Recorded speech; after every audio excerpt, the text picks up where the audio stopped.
حضرت زکریا علیہ السلام حضرت مریم کے خالو تھے اور آل عمران کے خاندان کے ایک فرد تھے. انہیں بڑھاپے میں اللہ نے یحییٰ علیہ السلام دیے. اب حضرت عمران کی جو زوجہ تھیں انہوں نے منت مانی تھی کہ اللہ نے مجھے اولاد دی تو میں اسے بیت المقدس اور دین کی خدمت کے لیے وقف کر دوں گی. سورہ آل عمران میں اس کا تفصیلی تذکرہ میں کر چکا ہوں جہاں یہ آیات آئی تھیں. تو حضرت مریم پیدا ہوئیں, ان کو اشکال ہوا کہ یہ تو بیٹا نہیں ہے, یہ تو بیٹی ہے. تو اللہ جانتے تھے اس بیٹی سے اللہ ایک بیٹا دینے والے ہیں اور بڑے معجزے کے طور پر وہ بڑے عظیم پیغمبر ہوں گے. تو اب حضرت مریم کی جو کفالت تھی حضرت زکریا علیہ السلام نے کی, حضرت زکریا کے گھر میں ہی پلی بڑھی. تو قرآن اس کا تذکرہ کر رہا ہے کہ کیسے حضرت مریم کو ہم نے ایک بیٹا دیا, اور حضرت مریم کی جو والدہ تھیں ان کی مراد کس طرح سے پوری ہوئی ہے کہ بیٹی سے اللہ نے بیٹا دے دیا, ڈائریکٹ بیٹا نہیں دیا. کیونکہ حضرت عمران کی جو زوجہ ہے نا وہ تصور بھی نہیں کر سکتی تھیں کہ میری مراد اللہ اس طرح سے پوری کرے گا کہ ابھی تو مجھے بیٹی دے رہا ہے لیکن وہ اتنی مبارک بیٹی ہے, اس کا آخری کتاب میں تذکرہ ہوگا. تو اس کا اللہ نے تذکرہ کیا, وَاذْكُرْ فِي الْكِتَابِ مریم. یہ سب مکی آیات ہیں. اس وقت تو نبی صلی اللہ علیہ وسلم کا یہود و نصارہ سے کوئی واسطہ ہی نہیں تھا, اور کیسے بہترین انداز سے قرآن نے ان شخصیات کو, ان کی سیرت کو بیان کیا ہے جن کو عیسائی مانتے ہیں, لیکن ان کے تقدس کو جتنا اچھا قرآن نے بیان کیا ہے آج بائبل بھی اس طرح سے بیان نہیں کرتی ہے. تو قرآن کہتا ہے وَاذْكُرْ فِي الْكِتَابِ مریم, آپ کتاب میں مریم کا تذکرہ کیجئے. اِذِ انتبذت من اہلہا, کیونکہ حضرت مریم پاک دامن تھی. یہودی آج تک الزام لگاتے ہیں کہ معاذ اللہ انہوں نے زنا کیا, معاذ اللہ نقل کفر. تو جیسے اللہ نے انجیل میں حضرت عیسیٰ کی پاک دامنی بیان کی, حضرت عیسیٰ ماں کی گود میں بول کے انہوں نے اپنی پاک دامنی بیان کی, تو اللہ قرآن میں بھی حضرت عیسیٰ کی پاک دامنی حضرت مریم کی پاک دامنی بیان کر رہا ہے, اور یہ بتا رہا ہے کہ حضرت عیسیٰ معاذ اللہ ولد الزنا نہیں تھے بلکہ اللہ کے مقرب پیغمبر تھے. تو جب تواتر کے ساتھ, اخبار کے ساتھ ایک چیز ثابت ہو جائے تو پھر بھی اسی بات پہ ڈٹے رہنا یہ ہٹ دھرم اور ضدی ہونے کی علامت ہے. دیکھیے آج ہمارے یہاں کیا ہوتا ہے کہ کچھ لوگ عقل پرست ہوتے ہیں, وہ کہتے ہیں سائنسی لحاظ سے چونکہ ایسا ممکن نہیں ہے لہذا ہم نہیں مانیں گے. ٹھیک ہے, نہیں ماننا چاہیے, لیکن جب تواتر سے خبر ثابت ہو جائے, سب آ کے بتا رہے ہوں کہ بھئی یہ واقعہ ہوا ہے, یہ ہوا ہے, یہ ہوا ہے, تو بے شک خلاف عقل ہو, پھر مان لینا چاہیے اس کو. کیوں؟ اس لیے کہ اللہ کر سکتا ہے.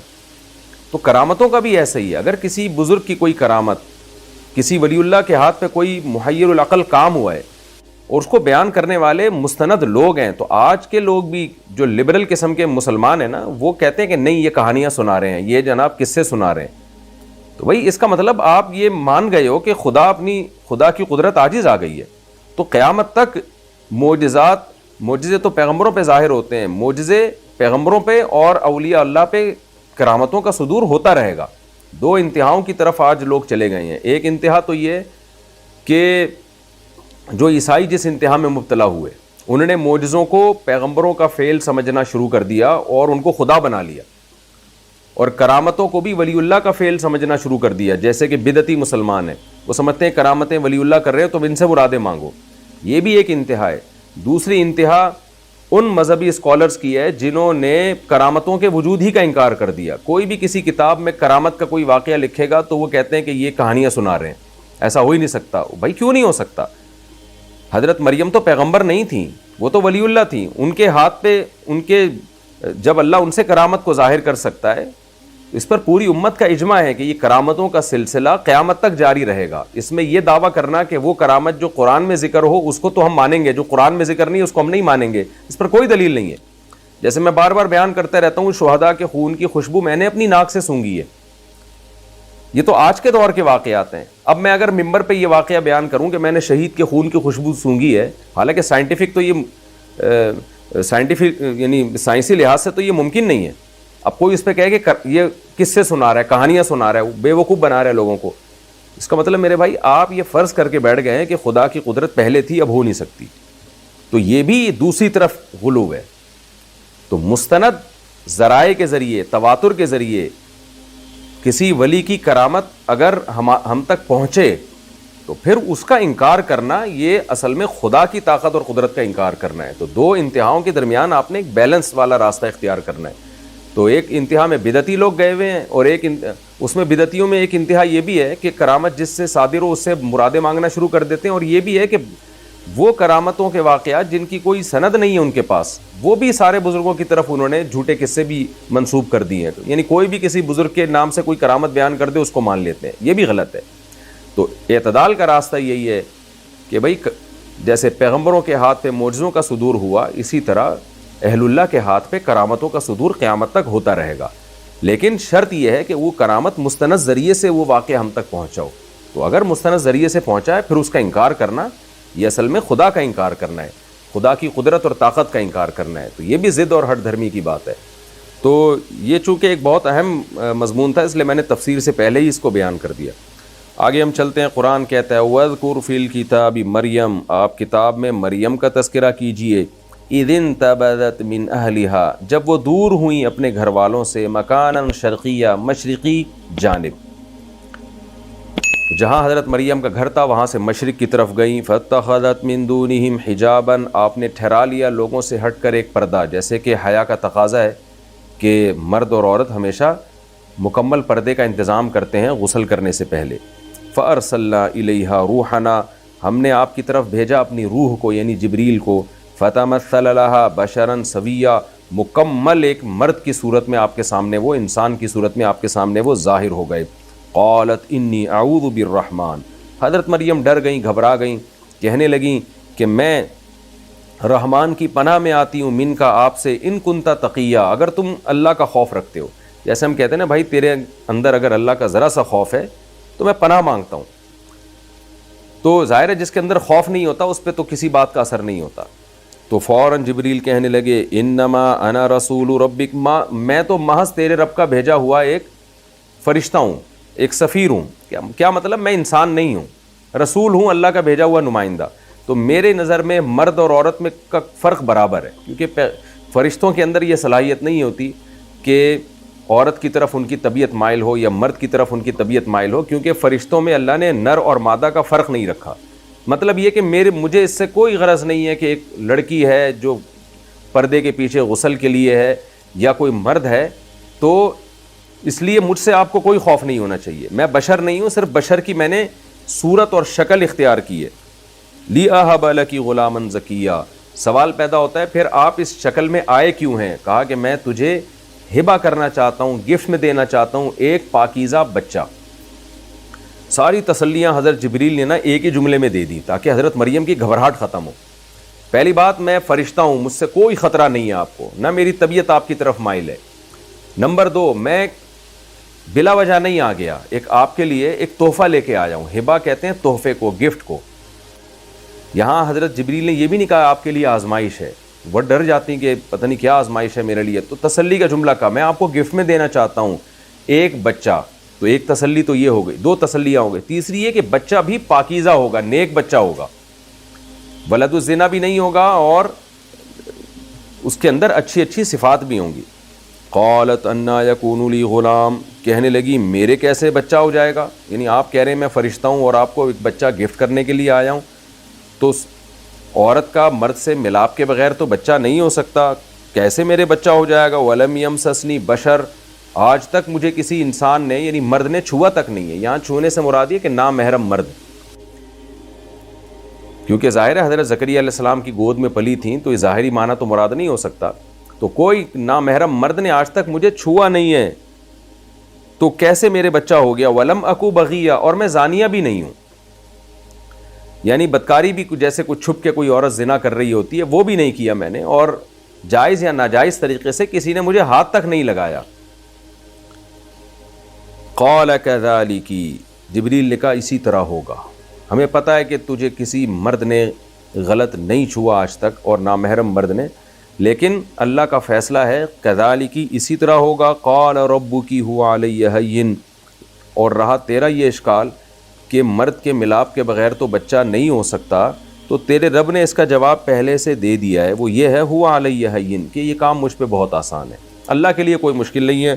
وَلِنَجْعَلَهُ آیَةً لِلنَّاسِ, اب سوال پیدا ہوتا ہے بھئی اللہ کے لیے مشکل تو نہیں ہے لیکن اللہ اس غیر معروف طریقے سے جو ایک عام نیچر سے ہٹ کر ہے حضرت مریم کو بچہ دے کیوں رہا ہے, اولاد دے کیوں رہا ہے, اس کی ضرورت کیا ہے؟ ان کو آزمائش میں ڈال رہا ہے اللہ تعالیٰ. بنی اسرائیل کے دو دھڑے ہو جائیں گے, کچھ ولد الزنا کہیں گے معاذ اللہ, کچھ کہیں گے کہ نہیں پاک دامن ہے. تو اللہ یہ کام کر کیوں رہا ہے؟ تو اس کا جواب جبریل نے دیا, وَلِنَجْعَلَهُ آیَةً لِلنَّاسِ, اللہ کہہ رہا ہے میں چاہتا ہوں اس کو لوگوں کے لیے ایک نشانی بنا دوں, ایک علامت بنا دوں کہ خدا سب کچھ کر سکتا ہے, خدا اسباب کا محتاج نہیں ہے.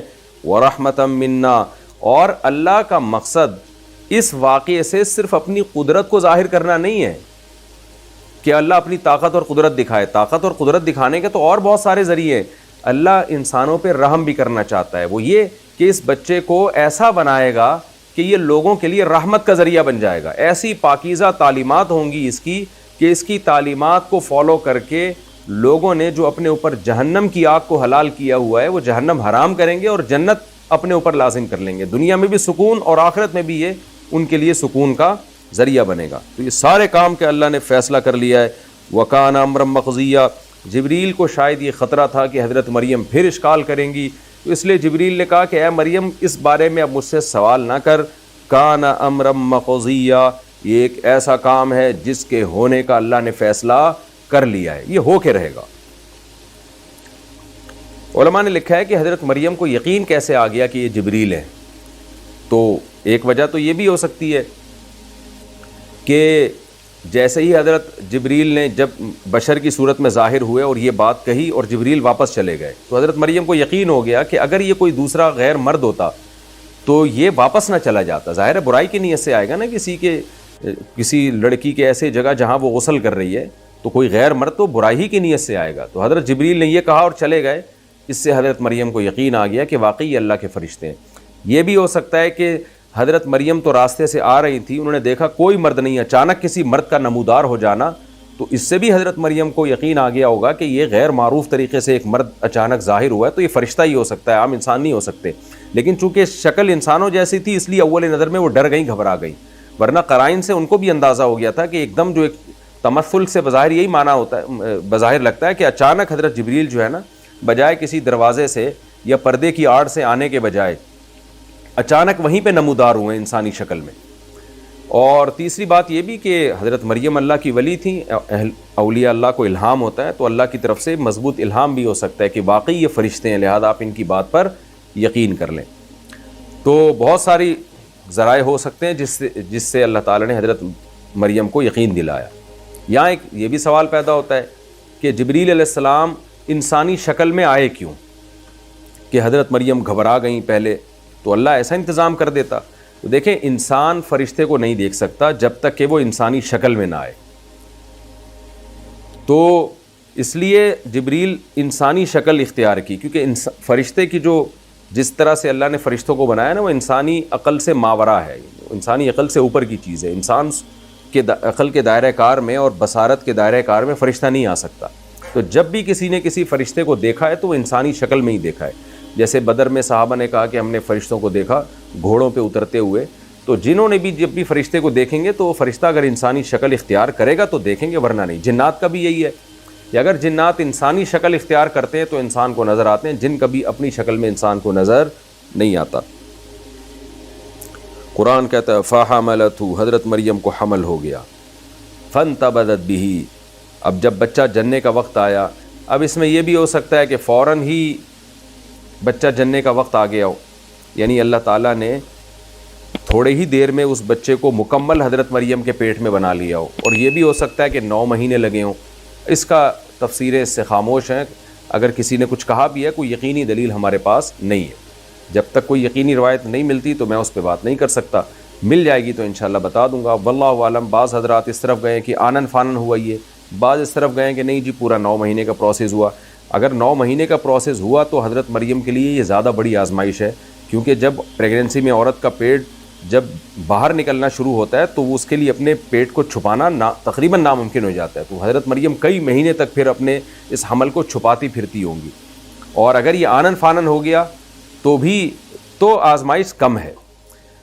فَحَمَلَتْهُ, حضرت مریم کو نے اس بچے کو اٹھایا پیٹ میں, فَانْتَبَذَتْ بِهِ, جب ولادت کا وقت آیا تو دور چلی گئیں، کیونکہ یہ بات حضرت مریم جانتی تھیں اور اللہ جانتا تھا، کسی کو حضرت مریم نے بتایا نہیں، دور چلی گئیں شرمندگی کے خوف سے، مکاناً قصیہ، کسی دور جگہ پر، فَأَجَاءَهَا الْمَخَاضُ إِلَى جِذْعِ النَّخْلَةِ، درد جو تکلیف ہے بچے کی ولادت کی وہ مریم کو کھجور کے تنے کے پاس لے آیا مجبور کر کے۔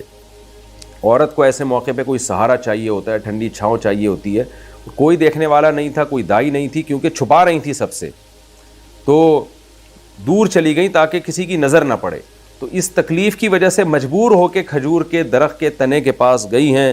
قالت یا لیتنی مت قبل ھذا، اور غم سے کہنے لگیں ہائے کاش اس دن سے پہلے میں مر جاتی، وکنت نسیا منسیا، اور میں ایسی ہوتی کہ لوگ جانتے ہی نہیں کہ مریم نامی کوئی دنیا میں آئی ہے۔ حضرت مریم کہنے لگیں یا لیتنی مت قبل ھذا، ہائے کاش میں اس دن سے پہلے مر جاتی، وکنت نسیا منسیا، اور میں بھولی بھسری ہو جاتی، لوگ جانتے ہی نہیں کہ مریم نام کی کوئی لڑکی دنیا میں پیدا بھی ہوئی ہے۔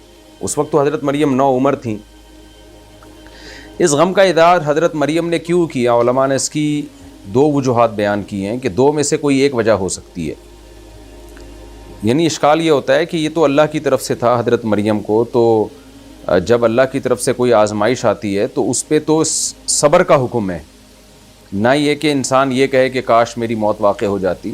حضرت مریم کو پتہ تھا یہ جبریل علیہ السلام نے میرے جسم میں روح پھونکی ہے، جس کی وجہ سے اللہ کی طرف سے یہ مجھے خوشخبری مل رہی ہے، اور یہ آزمائش ہے اللہ کی طرف سے۔ تو جب اللہ کی طرف سے آزمائشیں آتی ہیں تو پھر عام طور پر ایسے الفاظ نامناسب سمجھے جاتے ہیں کہ میں مر جاتا یا میرے ساتھ یوں ہو جاتا، تو اس لیے اشکال ہوتا ہے۔ علماء نے اس کا جواب دیا ہے کہ یا تو حضرت مریم کو غم کی شدت کی وجہ سے وہ معذور تھی، بعض دفعہ انسان کو ایسی تکلیف ہوتی ہے کہ وہ مغلوب الحال ہو جاتا ہے، جیسے خوشی میں بعض دفعہ مغلوب الحال ایک اصطلاح ہے جو تصوف میں اکثر استعمال ہوتی ہے، ٹرم ہے، اور یہ تصوف کا میں نے ایسے ہی تذکرہ کر دیا، یعنی نارملی بھی یہ استعمال ہوتی ہے کہ بھی مغلوب الحال، انسان پر کوئی ایسی کنڈیشن آ جاتی ہے کہ اس کا ذہن پورے طور پہ کام نہیں کر رہا ہوتا ہے، ایسے صورت میں اس کے زبان سے اگر کوئی الفاظ نکلیں تو شرعاً وہ معذور ہے۔ اس کی مثال ہے حدیث میں ایک شخص کی سواری گم گئی تھی، اسے جب وہ سواری مل گئی صحرا میں تو خوشی میں اس نے کیا کہا، اللہ تو میرا بندہ میں تیرا خدا، تو اخطأ من شدت الفرح، حدیث میں آتا ہے خوشی میں اس بیچارے کو پتہ ہی نہیں کہ میں کیا کہہ رہا ہوں، تو خوشی میں بھی انسان کا ذہن بعض دفعہ کام کرنا چھوڑ دیتا ہے، بعض دفعہ غم کی شدت میں بھی کام کرنا چھوڑ دیتا ہے۔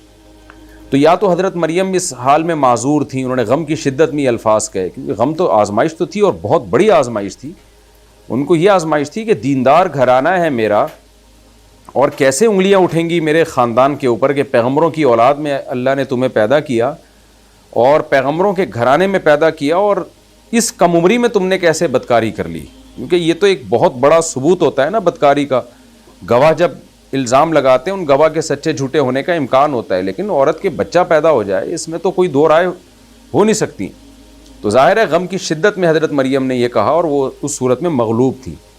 دوسری مغلوب الحال تھیں جس میں انسان معذور کہلاتا ہے اور اس کو کوئی خطا گناہ نہیں ملتا ایسے الفاظ پہ۔ دوسرا اس سے زیادہ بہتر جواب یہ ہے کہ حضرت مریم کو یہ خوف تھا کہ اللہ نے مجھے آزمائش میں تو ڈالا ہے، لیکن اللہ نے یہ وعدہ تو نہیں کیا نا کہ مریم تم اس آزمائش میں پوری اترو گی۔ بعض دفعہ اللہ اپنے بندوں کو بتا کے آزمائش میں ڈال دیتا ہے، لیکن آزمائش میں تو کامیاب ہونے کا بھی چانس ہوتا ہے اور ناکام ہونے کا بھی چانس ہوتا ہے۔ اگر آپ کامیاب ہو گئے تو بڑی کامیابی آپ کے لیے، ناکام ہو گئے تو پھر بڑی ناکامی۔ تو حضرت مریم کو اس بات کا خوف تھا کہ اللہ نے جس آزمائش میں مجھے ڈالا ہے تو اس میں مجھے صبر کرنا ہے، اور مجھے اپنے حالات سے لگتا ہے کہ میں شاید صبر نہ کر پاؤں، تو یہ چیز اللہ کی اور ناراضی کا ذریعہ بن جائے گی، کیونکہ پوری قوم جمع ہو کے خود میرے ماں باپ کیا سوچیں گے، میرے ریلیٹیو بھائی بہن کیا سوچیں گے، اور بنی اسرائیل کیا سوچیں گے، تو پتہ نہیں اس موقع پہ مجھ سے صبر ہو پائے یا نہ ہو پائے۔ بعض دفعہ بے صبری میں انسان اللہ سے شکایتیں شروع کر دیتا ہے کہ اللہ تو نے مجھے کیسی آزمائش میں ڈال دیا۔ اس لیے حضرت مریم کو یہ تمنا ہوئی کہ کاش میں اس واقعے سے پہلے دنیا سے چلی جاتی تاکہ اللہ مجھے اس آزمائش میں ڈالتا ہی نہیں۔ اس کی مثال ایسے ہے جیسے حضرت ابو بکر رضی اللہ تعالیٰ عنہ پہ خوف کا غلبہ تھا نا، تو بعض دفعہ فرمایا کرتے تھے کاش میں گھاس کا تنکا ہوتا، میں پیدا ہی نہ ہوتا تاکہ آزمائش نہ ہوتی میری۔ حالانکہ آپ تو آزمائشوں میں کامیاب تھے، لیکن نیک لوگوں پہ خوف کا غلبہ ہوتا ہے کہ بھئی پتہ نہیں میں اس آزمائش میں پورا اتروں گا یا نہیں اتروں گا. تو حضرت ابو بکر یہ تمنا کیا کرتے تھے. ایسی ہی روایات حضرت عمر سے بھی منقول ہیں. اتنا زیادہ آپ پہ خوف کا غلبہ تھا کہ جب آپ کی شہادت کا وقت آیا حضرت عمر کی, تو آپ کو یہ خوف تھا کہ پتہ نہیں میری بخشش بھی ہوگی کہ نہیں ہوگی.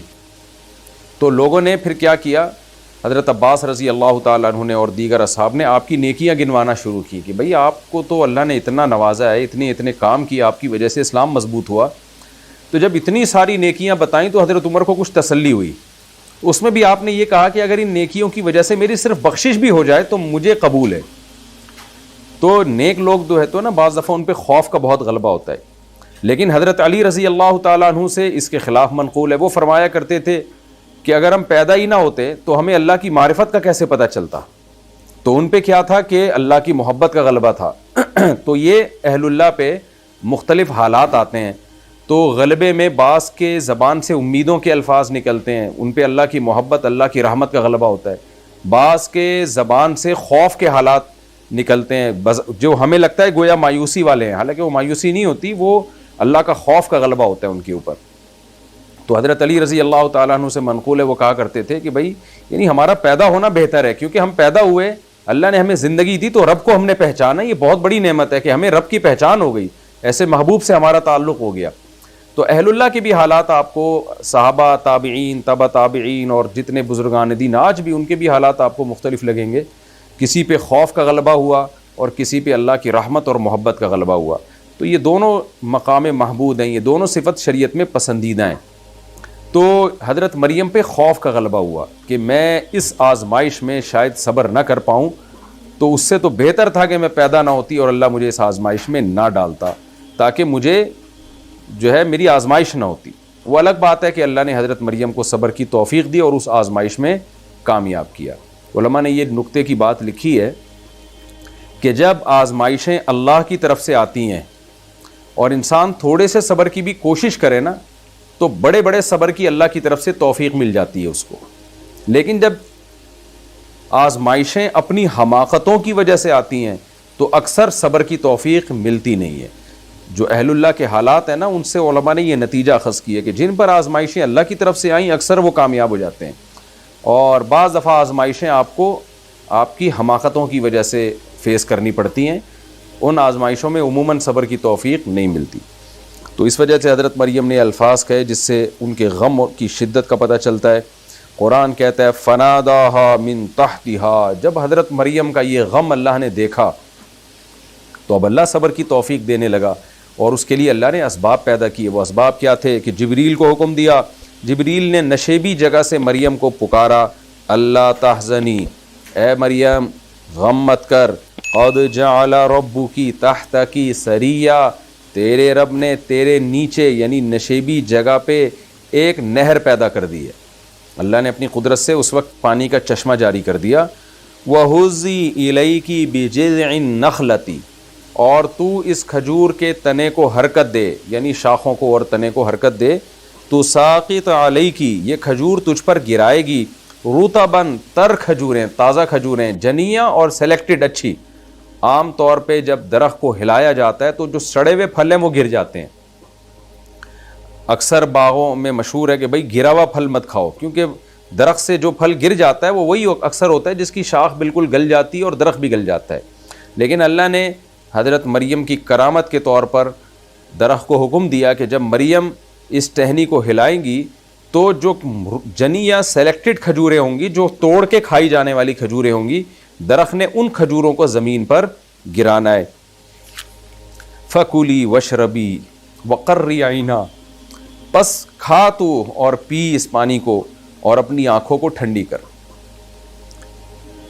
فطرت کا دور تھا. آج دیکھیں کیا یعنی کن غذاؤں کی طرف لوگ چلے گئے ہیں, اور اس سے یہ بھی پتہ چلتا ہے کہ اللہ نے حضرت مریم کی آنکھوں کی ٹھنڈک کے لیے کیسا انتظام کیا, کیسے اسباب پیدا کیے. اللہ اسباب کا محتاج نہیں ہے. جو بغیر سبب کے, بغیر باپ کے اولاد دے سکتا ہے, وہ حضرت مریم کو بغیر کھجور اور بغیر چشمہ پیدا کیے آنکھوں کی ٹھنڈک کیوں نہیں دے سکتا. لیکن اللہ کی عادت ہے اللہ تعالیٰ نے اس دنیا کو اسباب کے ساتھ جوڑا ہے. کبھی کبھار ایسے معجزے اور کرامت کے واقعات ہوتے ہیں، لیکن نارملی دنیا انہی سائنٹیفک اصولوں پہ چلتی ہے جن اصولوں کے بندھن میں اللہ نے اس کائنات کو باندھ دیا ہے. تو حضرت مریم کے لیے اللہ آنکھوں کی ٹھنڈک کے لیے انتظام کر رہے ہیں تاکہ ان کو حمل کی پیدائش کی تکلیف بھی کم سے کم ہو اور جس کرب و اذیت میں وہ مبتلا ہیں اس سے نکل آئیں. تو اس کے لیے انتظام کیا تازہ چشمے کا پانی اور تازہ کھجوریں. علماء نے، اطباء نے اس آیت سے بھی استدلال کیا اور باقاعدہ ریسرچ بھی کی ہے کہ حاملہ عورت کے لیے جو کھجور کا استعمال ہے وہ بہت ہی زیادہ مفید ہے، اور اس سے کھجور کی بھی فضیلت پتہ چلتی ہے. اللہ تعالیٰ کچھ اور بھی پیدا کر سکتے تھے، دودھ پیدا کر سکتے تھے، وہاں پہ گوشت پیدا کر سکتے تھے، بہت کچھ ہو سکتا تھا، لیکن اللہ نے آپ کے لیے کھجوروں کا انتظام کیا وہاں پہ. تو اس سے نبی صلی اللہ علیہ وسلم نے فرمایا البیت الذی لیس فیہ تمر فاہلها جائع او کما قال صلی اللہ علیہ وسلم. فرمایا وہ گھر جس میں کھجور نہیں ہے اس کے گھر والے بھوکے ہیں. کیا مطلب؟ گویا ان کے گھر میں خوراک کا انتظام ہی نہیں ہے، سب کچھ ہو کے بھی گویا وہ بھوکے ہیں. تو اس لیے مسلم سوسائٹی میں ہمیشہ سے کھجور کا بہت استعمال رہا ہے. عرب تو بہت استعمال کرتے ہیں، ہمارے ہاں نہیں ہے. تو کھجور کا استعمال اپنی خوراک میں بڑھانا چاہیے، لیکن دوسری چیزوں کو کم کر کے. ایسا نہ ہو کہ دوسری چیزیں بھی بے تحاشا کھا رہے ہیں تو اس میں ایک اور کھجور بھی ایڈ کر کے تو نقصان ہوگا اس سے. تو ٹھنڈا پانی پی اور کھجور کھا. ہمارے ہاں یہ بھی کہا جاتا ہے کہ کھجور کے اوپر پانی نہیں پینا چاہیے، کھانے کے اوپر بھی پانی نہیں پینا چاہیے. تو ہو سکتا ہے یہ تحقیق صحیح ہو، ہمیں تو اس کا نہیں پتہ، لیکن نبی صلی اللہ علیہ وسلم سے کھجور کے بعد پانی پینا بھی ثابت ہے. اور قرآن میں تو صاف ہے، مریم کو اللہ نے حکم دیا کلی، کھجوریں کھا، وشربی، اور پانی پی. تو اس سے صاف پتہ چلتا ہے کہ کھجور کے بعد پانی پینا کوئی نقصان دہ نہیں ہے. البتہ یہ بات ضرور ہے کہ یہ شدید بھوک کی حالت میں ہے.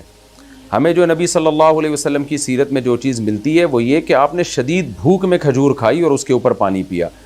نارملی جو اطباء یا ڈاکٹر لوگ منع کرتے ہیں کھانے کے بعد پانی پینے سے، اس کی وجہ یہ ہے کہ ہم کھاتے بہت زیادہ ہیں، شدید بھوک کے بغیر کھاتے ہیں.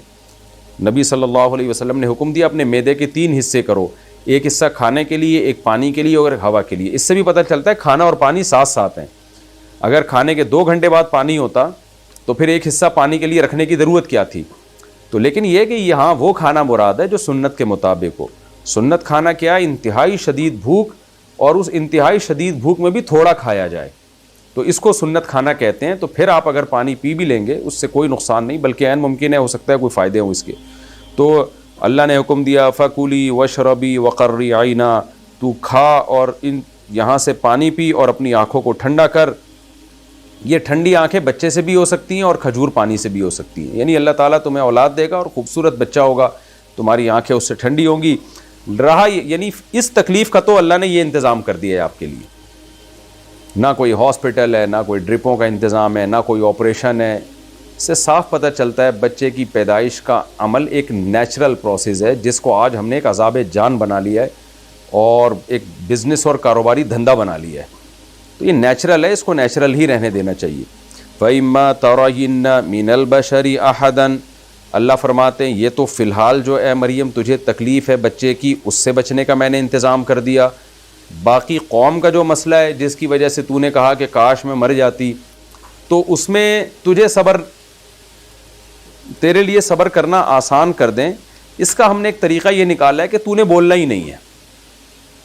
جب لوگ پوچھیں نا یہ بچہ کہاں سے لائی، تو بھائی تم نے بول دینا ہے، اشارہ کر دینا ہے کہ میں نے آج چپ کا روزہ رکھا ہوا ہے. اب دیکھیں یہ تو بظاہر ایک اور بڑی آزمائش ہوگی حضرت مریم کے لیے کہ لوگ کہیں گے آج ہی روزہ رکھنا تھا اور یہ اور کوئی دن نہیں ملا تھا، لیکن اللہ انتظام کر رہا تھا. فَإِمَّا تَرَيِنَّ مِنَ الْبَشَرِ أَحَدًا، پس اگر تو انسانوں میں کسی ایک کو بھی دیکھ لے اور لوگ آ کے اعتراض شروع کر دیں، فَقُولِي، تو ان سے کہہ دے، انی یعنی اشاروں سے کہہ دے، انی نذرت للرحمن صوما، میں نے منت مانی ہوئی ہے رحمان کے لیے روزے کی. فلن اکلم اليوم انسیا، بس آج کے دن ہرگز میں کسی انسان سے بات نہیں کروں گی، کچھ بھی ہو جائے. روزہ میں تو نہیں، جیسے روزے میں کھانا پینا حرام ہے تو پہلے خاموشی کا روزہ بھی ہوتا تھا، اس میں بولنا حرام تھا. فأتت به قومها تحملہ، حضرت مریم اس بچے کو لے کر اپنی قوم کے پاس آئیں، اسے گود میں اٹھائے ہوئے۔ قالوا یا مریم، ظاہر ایک چیخ و پکار مچ جانی تھی بنی اسرائیل میں۔ یہ سارے واقعات بیت المقدس کے قریب کے واقعات ہیں، جس کو آج فلسطین کہا جاتا ہے، اور اس زمانے میں ارض شام کا حصہ تھی یہ ساری زمینیں۔ قالوا یا مریم، کہنے لگے اے مریم، لقد جیتی شیئا فریا، تو بہت بڑے کام کا ارتکاب کر کے آئی ہے، یہ کوئی چھوٹا جرم نہیں ہے۔ یعنی سوچیں نا کہ آپ اس کیا گزر رہی ہوگی، لوگوں میں کیسی باتیں ہو رہی ہوں گی کہ صرف زنا نہیں ہے، بلکہ زنا کے بعد ولد الزنا، بچے کو پیٹ میں رکھا بھی ہے اور پھر پراپر اس کو جنا بھی ہے۔ تو یہ تو ایک ایسا کام ہو رہا ہے جو کسی بھی لحاظ سے عقل قبول کرنے کے لیے تیار نہیں ہے، کہ اتنے پیارے خاندان میں اور پیغمبروں کی نسلوں میں پیدا ہونے والی وہ بچی جس کو ہم نے ہمیشہ عبادت میں دیکھا، ہمیشہ عبادت میں دیکھا۔ اور زکریا علیہ السلام آ کے پوچھا کرتے تھے کہ اے مریم، یہ بے موسم پھل آپ کے پاس کہاں سے آ رہے ہیں؟ وہ کہتی تھی مجھے اللہ کھلاتا ہے۔ یعنی ایسی کرامتوں کے واقعات ہو رہے ہیں، اور زکریا پیغمبر کی گود میں پلی ہوئی ہوں، تو ظاہر ہے کیا گزر رہی ہوگی، آپ سوچے اس منظر کو۔ تو یا مریم لقد جیتی شیئا فریا، اے مریم تو بہت بڑے جرم کا مرتکب ہوئی ہے۔ یا اخت ہارون، اے ہارون کی بہن، ما کان ابوک امرأ سوء، تیرا باپ بھی برا آدمی نہیں تھا، وما کانت امک بغیہ، اور تیری ماں بھی زنا کرنے والی نہیں تھی۔ یہ اچھے خاندان کے لوگ تھے، تجھے کیا ہو گیا؟ اب حضرت مریم نے تو چپ کا روزہ رکھا ہوا، حضرت مریم نے اشارت الیہ، بچے کی طرف اشارہ کر دیا۔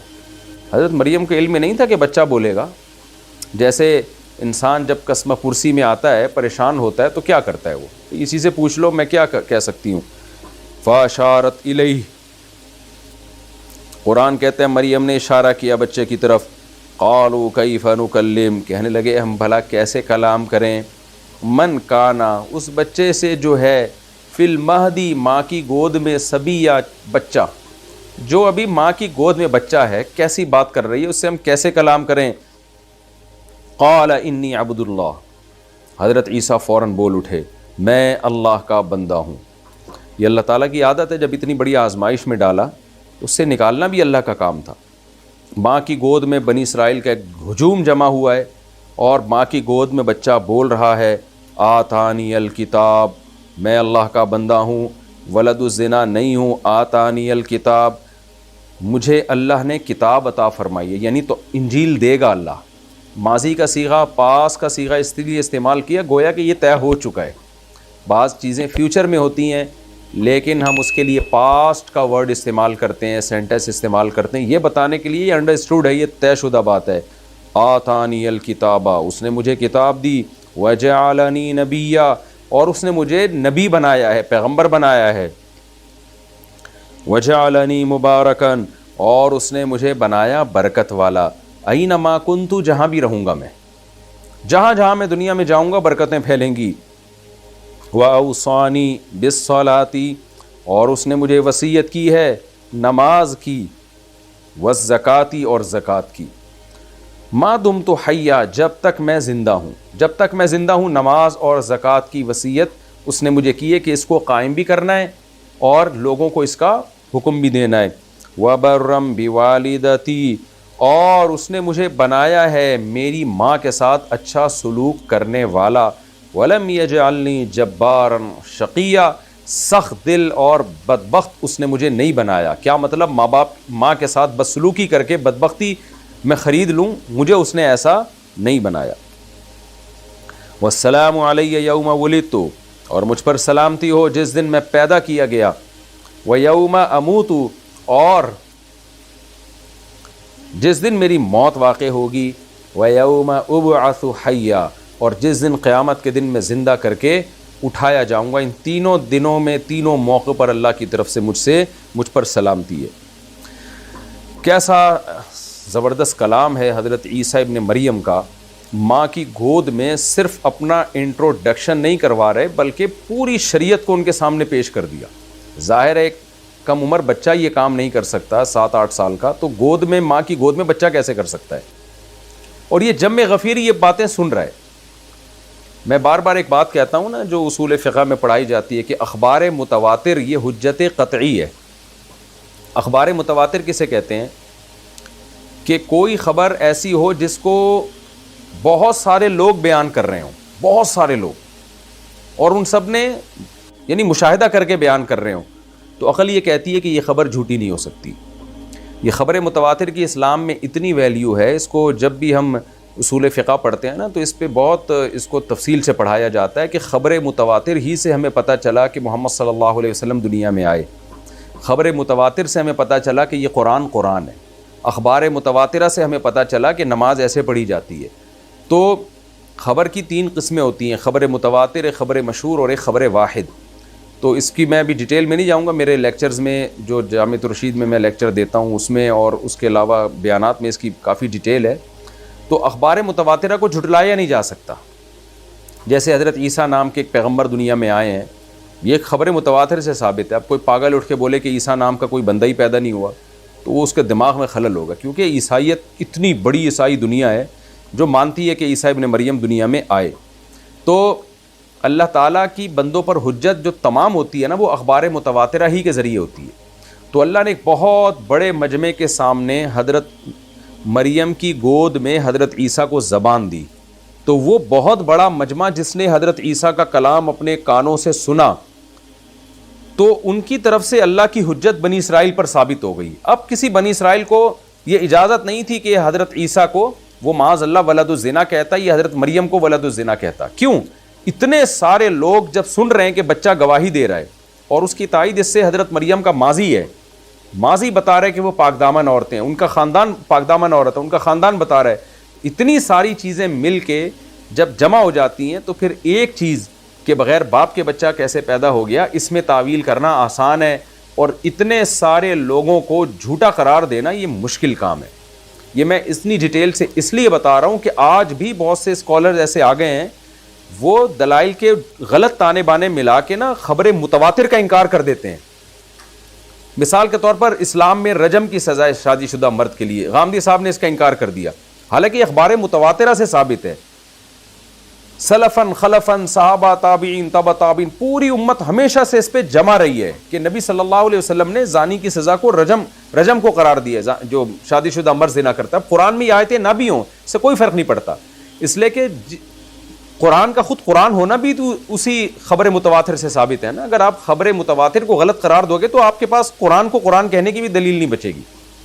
تو بہت سارے ایسے اسکالرز آ رہے ہیں جن کو بالکل فقہ میں مہارت نہیں ہے، نہ ان کو اصول فقہ کا پتہ، اور ایسی ایسی چیزوں کا انکار کر رہے ہیں کہ جس کی بیس پہ آگے ایک تحریف کا بہت بڑا دروازہ کھل جائے گا.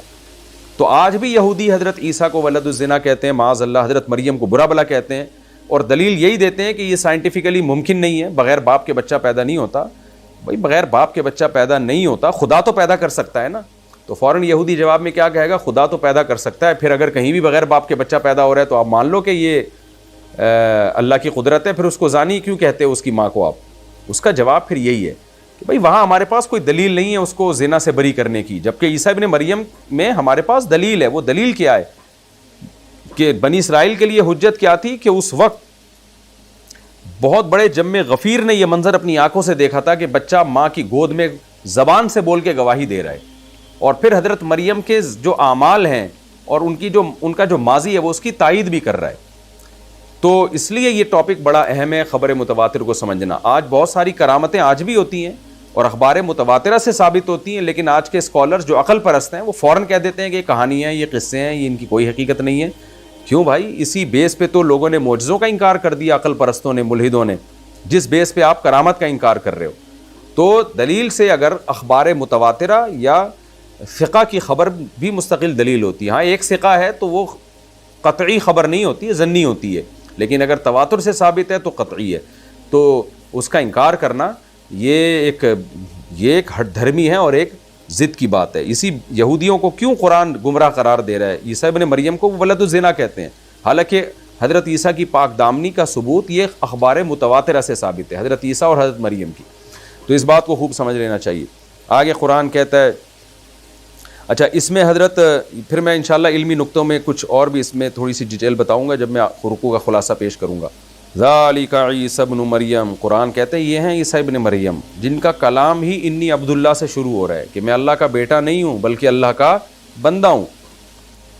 قول الحق الذی فیہ یمترون، اللہ کہہ رہے ہیں جن باتوں میں یہ لوگ شک کر رہے ہیں ان میں حق بات ہے یہ جو میں کہہ رہا ہوں۔ اقول قول الحق، میں ہوں جو حق بات کہہ رہا ہوں۔ شک کیا ہو رہا ہے؟ یہودی شک کر رہے ہیں، یہودی کہہ رہے ہیں معاذ اللہ یہ ولد الزنا ہے، یہ بھی غلط ہے۔ حق وہ ہے جو اللہ بیان کر رہا ہے کہ ولد الزنا نہیں ہے، اللہ نے اپنی قدرت سے پیدا کیا ان کو بغیر باپ کے۔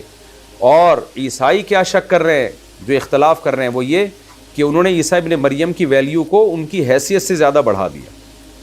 یہودی نے حیثیت سے بھی گھٹا دیا اور عیسائیت نے حیثیت سے بڑھا کے ان کو اللہ کا بیٹا قرار دے دیا، اور کہا کہ جب حضرت عیسیٰ کا باپ نہیں ہے تو معاذ اللہ نقل کفر، کفر نباشت، اللہ ہی معاذ اللہ باپ ہے ان کا، اور اللہ نے آپ کو باپ بیٹا ٹھہرا لیا ہے۔ اور اس پہ پھر ان کی کنفیوژن جو ہے کہ بھئی اللہ کے جز کیسے ہو سکتے ہیں، اس کے پھر ایک اشکال کا جواب دیتے ہیں، پھر اس پہ ایک اشکال کھڑا ہوتا ہے اس کا جواب دیتے ہیں۔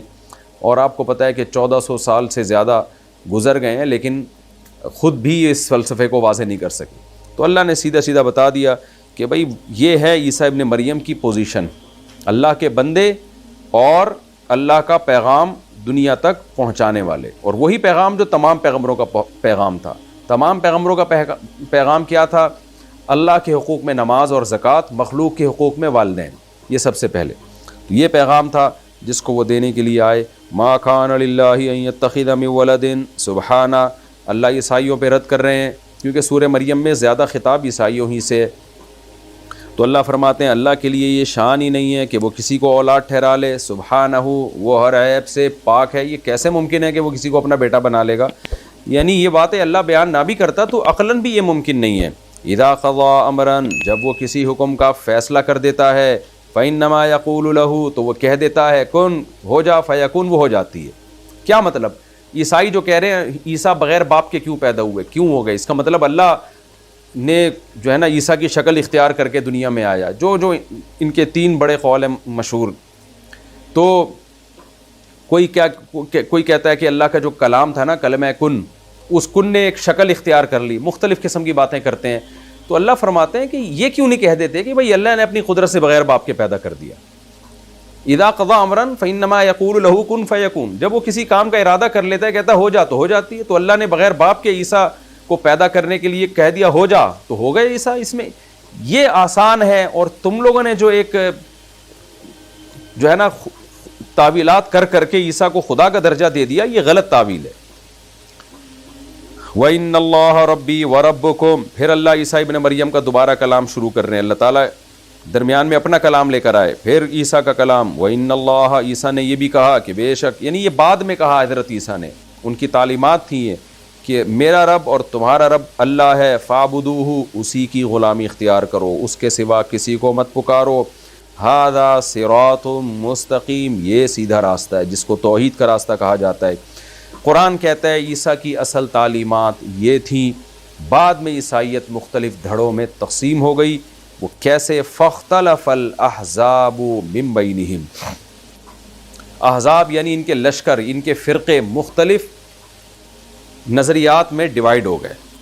کسی نے خدا کا بیٹا کہہ دیا، کسی نے کہا، عیسائیوں میں توحید پرست بھی تھے، قدیم عیسائیوں میں، جو کہتے تھے نہیں عیسیٰ اللہ کے بیٹے نہیں ہیں، بلکہ ہم نے سنا ہے، مجھے پوری تحقیق نہیں، کہ آج بھی ایک ایسا فرقہ بہت ہی منورٹی میں کہا جاتا ہے کہ موجود ہے جو حضرت عیسیٰ کو اللہ کا بندہ کہتا ہے اور پیغمبر کہتا ہے، یعنی وہ شرکی عقیدے کا قائل نہیں ہے، لیکن مجھے پراپر اس کی تحقیق نہیں ہے، میں نے سنا ہے بعض لوگوں سے لیکن خود تحقیق نہیں کی ہے۔ تو فوائل للذین کفروا، اللہ کہتا ہے پس تباہی ہے ان لوگوں کے لیے جو کافر ہو گئے، عیسیٰ کو اللہ کا بیٹا کہہ کے یا عیسیٰ کو معاذ اللہ ولد الزنا کہہ کے۔ من مشہد یوم عظیم، اس دن کی حاضری سے تباہی ہے جس دن وہ حاضر ہوں گے اللہ کے سامنے، یعنی قیامت کے دن ان کے لیے بہت بڑی تباہی ہے۔ اسمع بہم و ابصر، اللہ کہتے ہیں آج تو نہ ان کی سمجھ میں بات آ رہی ہے، نہ وہ اللہ کی باتوں کو سننا چاہتے ہیں۔ اللہ جب ان سے کہتا ہے عیسیٰ اللہ کے بیٹے نہیں ہیں اور ولد الزنا بھی نہیں ہے، تو نہ وہ سن رہے ہیں نہ وہ غور کر رہے ہیں اللہ کی باتوں پہ۔ لیکن قیامت جب قائم ہوگی، اسمع بہم، خوب سنیں گے، وہ ابصر، اور خوب حق کو اپنے سامنے دیکھ رہے ہوں گے۔ یوم یاتوننا، یہ اس دن ہوگا جس دن یہ سب ہمارے سامنے آئیں گے۔ لیکن الظالمون اليوم، لیکن آج کے دن ظالم فی ضلال مبین کھلی ہوئی گمراہی میں پڑے ہوئے ہیں. یہ گمراہی قیامت میں دور ہو جائے گی لیکن آج یہ گمراہ ہیں. وَأَنذِرْهُمْ يَوْمَ الْحَسْرَةِ اے نبی آپ ان کو ڈرائیے اس حسرت کے دن سے اِذْ قُضِيَ الْأَمْرُ جب فیصلہ چکا دیا جائے گا. اس کی تفصیل روایات میں آتی ہے کہ جب اہل جنت جنت میں چلے جائیں گے، اہل جہنم جہنم میں چلے جائیں گے، تو اللہ موت کو ایک مینڈھے کی شکل میں بلا کے ذبح کر دیں گے اور بتا دیں گے کہ موت کو میں نے موت دے دی ہے. تو نبی صلی اللہ علیہ وسلم نے فرمایا اس دن جنتی جتنے خوش ہوں گے اس سے پہلے کبھی اتنے خوش نہیں ہوئے ہوں گے، کیونکہ ان کو یقین ہو گیا اب اللہ نے موت کو قتل کر دیا ہے. اور اہل جہنم پر اس دن جو قیامت ٹوٹے گی اس سے پہلے کبھی اتنے غمزدہ نہیں ہوں گے، کیونکہ ان کو اب امیدیں بالکل ختم ہو جائیں گی. اس کو قرآن نے تعبیر کیا اذ قضی الامر جب فیصلہ چکا دیا جائے گا، ختم فنش. وہم فی غفلت لیکن یہ انسان غفلت میں ہیں، وہم لا یؤمنون اور یہ ہماری باتوں پر ایمان نہیں لا رہے. اس کی وجہ کیا ہے؟ دنیا کی محبت. انسان پیسے کی لالچ میں، شہرت کی لالچ میں حق بیان کرنے کو چھوڑ دیتا ہے، جیسے یہود و نصارہ کے ساتھ ہوا اور آج بہت سے مسلم اسکالرز بھی اس میں داخل ہیں جنہوں نے بدعتوں کی بنیاد رکھی. تو قرآن کہتا ہے کہ تم جو حق کو بیان نہیں کر رہے اس دنیا کی لالچ میں، تو یہ خوب سمجھ لو انا نحن نرث الارض زمین کے وارث ہم ہی ہوں گے. یہ سب تمہارے اسباب و وسائل چھننے کے بعد ہمارے پاس ہی آئیں گے. ہم زمین کے بھی مالک ہیں، ومن علیہا اور جو کچھ زمین میں مخلوق ہے ہم اس کے بھی وارث ہیں. وَإِلَيْنَا يُرْجَعُونَ اور یہ سب کچھ ہمارے پاس لوٹ کر آئے گا. یعنی سب نے ہماری طرف لوٹ کر آنا ہے. تو اس لیے اس دنیا کو مسافر خانہ سمجھو، اور اگر حق بیان کرنے میں، حق نظریہ رکھنے میں رشتہ داری چھوٹتی ہے، دنیا کے اسباب اور وسائل چھوٹتے ہیں تو ان کا غم مت کرو، لوٹ کے ان سب نے میرے پاس ہی آنا ہے. کتنی بڑی حقیقت اللہ نے بیان کر دی. یہ ہمارا رکوع یہاں کمپلیٹ ہوا. تو جو علمی نکات ہیں وہ بیان کر کے پھر ہم انشاءاللہ آگے چلتے ہیں. تو حضرت مریم کی فضیلت معلوم ہوئی، اس میں پیغمبر نہیں تھیں، اس کے باوجود اللہ نے کتنی اہتمام اور عزت کے ساتھ سیدنا مریم علیہ السلام کا تذکرہ کیا اللہ تعالیٰ نے. اور نبی صلی اللہ علیہ وسلم نے فرمایا کہ مردوں میں بہت سے لوگ کامل گزرے ہیں، بڑے بڑے اونچے مقام پہ پہنچے ہیں. عورتوں میں اللہ نے حضرت مریم اور فرعون کی زوجہ حضرت آسیہ کو اونچا مقام دیا. یعنی اہل اللہ اور ولی اللہ کا ریشو مردوں میں زیادہ ہے، خواتین میں کم ہے. لیکن کچھ خواتین میں بہت زیادہ ہے جو مردوں سے بھی بہت زیادہ فضیلت رکھتی تھیں، جن میں حضرت مریم اور حضرت آسیہ جو فرعون کی زوجہ تھیں ان کا نام سر فہرست ہے. اور بعض تو سبھی حرام ہو گئے. تو اس سے مستثنا حدیث میں دو چیزوں کو کیا گیا ہے. آپ صلی اللہ علیہ وسلم کی صحیح حدیث فرمایا احلت لنا میتتان السمک والجراد. دو مردار ایسے ہیں جو ہمارے لیے حلال کیے گئے ہیں، ایک ٹڈی جو کھیتوں کو نہیں چٹ کر جاتی ٹڈی، اور ایک مچھلی. تو اس لیے امام ابو حنیفہ کا موقف اس میں بہت مضبوط ہے. وہ کہتے ہیں بھائی کہ اللہ تعالیٰ نے، نبی نے ہمیں دو چیزوں کو مستثنا کیا ہے، خارج کیا ہے، ورنہ ہر طرح کے مردار کو حرام قرار دیا گیا ہے. اس میں صرف دو چیزوں کو خارج کیا ہے، مچھلی اور ٹڈی. دو ہی چیزیں خارج ہوں گی، ان کے علاوہ سب چیزیں اپنے عموم پر ہوں گی اور ناجائز ہی ہوں گی. اور دوسری بات یہ کہ اگر ہم یہ قول لے لیتے ہیں کہ سمندر میں مچھلی کے علاوہ سب چیزیں حلال ہیں، یعنی پانی کے تمام جانور حلال ہیں، تو ایسی ایسی گند نکلتا ہے سمندر سے اور دریاؤں سے کہ چائنا والے بھی شاید نہ کھاتے ہیں اس کو. وہ انگریز تو کھاتے ہی نہیں ہیں. تو وہ جو آیت ہے ناپاک اور خبیث چیزیں تم پر حرام ہوں گی، تو وہ پھر وہ اس کا مطلب کیا رہ جاتا ہے؟ پھر مثال کے طور پر سمندر میں یعنی پانی میں، دریا میں تو کچھوا بھی ہوتا ہے، یعنی کچھوے بھی ہوتے ہیں، دریائی کچھوے، اور مگرمچھ بھی ہوتے ہیں. تو آپ کہہ سکتے ہیں مگرمچھ تو دریا میں بھی رہتا ہے اور پانی سے باہر بھی رہتا ہے، اور کچھوا بھی پانی میں بھی رہتا ہے، پانی سے باہر بھی رہتا ہے. تو وہی پھر کیکڑا بھی تو یہی ہے، کیکڑا پانی میں بھی رہتا ہے، پانی سے باہر بھی رہتا ہے. تو دیکھا یہ جائے گا کہ زیادہ اگر پانی میں رہتا ہے تو پانی کا جانور ہی کہلائے گا وہ. تبھی امام شافعی رحمہ اللہ تعالیٰ کے نزدیک کیکڑا حلال ہے، کیونکہ وہ زیادہ پانی میں رہتا ہے. اور دیگر فقہا بھی یہی کہتے ہیں. لیکن پھر سوال پیدا ہوتا ہے پھر مگرمچھ بھی تو پانی میں زیادہ رہتا ہے، کچھوا بھی تو پانی میں زیادہ رہتا ہے. تو یہ تو پھر یعنی عجیب صحیح ہو جائے گا کہ کچھوے بھی کھانا شروع کر دیں آپ. پھر ظاہر ہے جو جانور حلال ہے اس کے انڈے بھی حلال ہیں، تو کچھوے کے انڈے بھی حلال ہو جائیں گے اور مگرمچھ کے انڈے بھی حلال ہو جائیں گے. تو اس لیے اس بارے میں امام حنیفہ کا موقف بہت مضبوط ہے، اور اکثریت نے اسی موقف کو ہی فالو کیا ہے، یعنی امت میں اکثریت نے. تو اس لیے ہماری رائے تو اس بارے میں بالکل واضح ہے کہ جھینگا جو ہے وہ جائز نہیں ہے. کیکڑا، جھینگا، یہ سب چیزیں مچھلی میں داخل نہیں ہیں. ہاں البتہ یہ ضرور ہے کہ ہمارے ہی معاصر علماء میں، جن میں حضرت مفتی تقی عثمانی صاحب جیسے متبحر عالم بھی موجود ہیں، وہ جھینگے کو مچھلی کی اقسام میں ہی داخل کرتے ہیں. یعنی وہ کہتے ہیں جھینگا بھی مچھلی کی قسم ہے. تو اس بیس پہ انہوں نے جھینگے کے جواز کا فتویٰ دیا ہے. تو اب چونکہ جھینگا بذات خود ایک اختلافی مسئلہ بن چکا ہے، تو کیکڑا نہ کھائیں کسی قیمت پہ بھی، الا یہ کہ کوئی شافعی فقہ کو فالو کر رہا ہے تو وہ برحق امام ہے، لیکن پھر پورا شافعی فقہ کو فالو کرے. یہ نہ کرے کہ کیکڑا کھانے کے لیے شافعی بن جاتا ہے اور بغیر ولی کے نکاح کرنے کے لیے لڑکی کو بھگا کے، یعنی بغیر اس کے باپ کی اجازت سے کے بغیر نکاح کرنے کے لیے وہ حنفی بن جاتا ہے. یہ پھر دین کے ساتھ مذاق ہے. تو یا تو پراپر پورے شافعی فقہ کو فالو کریں آپ. تو تلاعب فی الدین جو ہے نا، کہ یہ کھانا ہے تو وہ فقہ میں چلا گیا، یہ کھانا ہے تو وہ فقہ میں چلا گیا. تو اگر آپ ایک فقہ کو فالو کرتے ہیں تو پھر پراپر وے میں اس کو فالو کریں. تو فقہ حنفی میں یہ جائز نہیں ہے اور اس کے دلائل بہت مضبوط ہیں. تو اس لیے میں تو نہ جھینگا کھاتا ہوں، نہ کیکڑا کھاتا ہوں، اور نہ کوئی اور سمندر کی مچھلی شوق سے کھاتا ہوں الحمدللہ. لیکن بہرحال جھینگے میں چونکہ اختلاف آ گیا ہے، تو اس اختلاف کی بیس پہ اگر کوئی کھا رہا ہو تو اس کو منع بھی نہیں کرتے. اور بعض دفعہ یہ بھی ہوتا ہے کہ کسی چیز میں بہت زیادہ ابتلا ہو جائے اور وہ مسئلہ اختلافی ہو، تو پھر بھی شریعت میں اس میں گنجائش ہوتی ہے. اب بنگلہ دیش میں تو جھینگا بہت کھایا جاتا ہے، حالانکہ وہ سارے حنفی ہیں، A to Z سب پکے حنفی ہیں. خود فقہ حنفی میں یہی ہے کہ اگر کسی چیز میں ابتلا بہت زیادہ ہو گیا اور وہ بالاتفاق حرام نہیں ہے، تو اس میں بھی گنجائش نکل آتی ہے. تو کیونکہ وہ اب وہاں تو چھڑوانا ممکن ہی نہیں ہے، تو چونکہ اختلافی مسئلہ ہے تو اس اختلاف کا بہرحال فائدہ امت کو پہنچایا جائے گا. وہ فائدہ یہی ہے کہ فتویٰ تو یہی دیا جائے گا کہ جائز نہیں ہے، لیکن ایسے حرام نہیں ہے جیسے کتے بلی حرام ہوتے ہیں یا چھپکلیاں حرام ہوتی ہیں، ایسے حرام نہیں ہے. تو اجتناب کریں، تقوی کا تقاضا یہی ہے. لیکن اگر کہیں بہت زیادہ رواج ہے یا وہ رواج چھڑوانا بہت مشکل ہے، تو پھر اس میں گنجائش کا پہلو بھی دیا جا سکتا ہے امام شافعی رحمہ اللہ تعالیٰ کی رائے کے مطابق. اور خود میں نے بتایا جھینگے میں تو اس لیے بھی کہ ہمارے ہی علماء کے درمیان یہ مسئلہ اختلافی ہو گیا ہے. تو حضرت مفتی تقی عثمانی صاحب کی جو کتاب میں نے پڑھی ہے اس بارے میں، ان کی رائے میں یہ مچھلی نہیں ہے. اگرچہ ہمارے شیخ حضرت مفتی رشید احمد صاحب، مولانا یوسف جہانوی شہید رحمۃ اللہ علیہ، سب علماء اسی کے قائل ہیں کہ یہ مچھلی نہیں ہے. سوری، مفتی تقی صاحب اس کے قائل ہیں کہ یہ مچھلی ہے. لیکن جو ڈاکٹروں سے ہماری بات ہوئی ہے اور مشاہدہ اگر دیکھا جائے جھینگے کو، تو مچھلی کی کوئی مشابہت آتی نہیں ہے.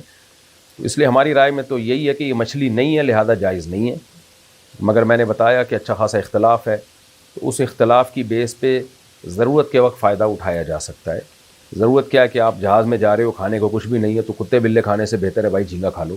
وہ مکروہ، اس لیے علماء اس کے لیے ہلکا لفظ استعمال کرتے ہیں، حرام کے بجائے مکروہ ہے تحریمی کا لفظ یا مکروہ کا لفظ استعمال کرتے ہیں. تو بات بہت لمبی ہو گئی ہے، لوگ پھر کنفیوز ہوتے ہیں جواب سے کہ کیا کریں. جواب یہی کہ جھینگا مت کھائیں، یہ کریں آپ. اور کوئی کھا رہا ہو تو اس پہ فتوے بھی نہ لگائیں، آرام سے ایک دفعہ منع کر دیں بھائی نہیں کھائیے. وہ پوچھ لے، اگر پوچھے نہیں تو کچھ چھیڑے نہیں اس کو. وہ آپ سے پوچھے کہ جائز ہے یا نہیں ہے تو آپ بتا دیں ہماری رائے میں ٹھیک نہیں ہے، بس اس سے آگے نہ بڑھیں. نوالا اس کے منہ سے نہ نکالے. ہاں، کتا نہ کھانے دیں کسی کو اپنے سامنے بٹھا کے. کیا خلا کے 15 سال بعد بغیر حلالے کے اپنے سابق شوہر سے دوبارہ نکاح کرنا درست ہے؟ دیکھیں، 3 طلاقوں کے بعد شریعت نے حکم دیا ہے کہ عورت اپنے پرانے شوہر کے پاس نہیں جا سکتی جب تک کہ شرعی حلالہ نہ کر لے. شرعی حلالہ کیا ہوتا ہے کہ بغیر ایگریمنٹ کے کسی مرد سے نکاح ہو وغیرہ وغیرہ، جو پوری تفصیل ہے.